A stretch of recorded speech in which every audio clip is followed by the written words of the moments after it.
বসে আমি যেসব চিন্তা ভাবনা করি। বাবা, আমি আজকে পড়তে বসে 15 মিনিট মন দিয়ে পড়ে ফেলেছি। আমি তো এবারে ক্লাসে ফার্স্ট হয়ে যাব। আচ্ছা, আমি যে এই কোয়েশ্চেনটা এতক্ষণ ধরে পড়লাম, এই কোয়েশ্চেনটা যদি পরীক্ষায় না আসে তখন? এটা যদি না আসে তাহলে তো আমার এতক্ষণের খাটনিটাই বেকার হয়ে যাবে। যে 10টা কোয়েশ্চেন আমি পরীক্ষার জন্য করে যাচ্ছি, সেই 10টা বাদ দিয়ে যদি অন্য কোয়েশ্চেন আসে তাহলে তো আমার পুরো পড়াটাই বেকার। তাহলে তো এত পড়ারই কোনো দরকার নেই।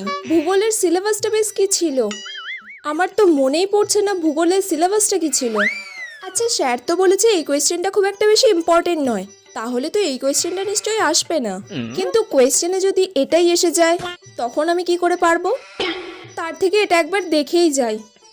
কত কোয়েশ্চেন দেখবো একবারে? তো দেখা যায় নাকি? আমিও তো একটা মানুষ, এত পড়বো কি করে? আর কিছু করার দরকার নেই, যা আছে তাই থাক। সুইটি, সজনী, নাসরিন, তোমাদের নাম আমি নিয়ে নিলাম।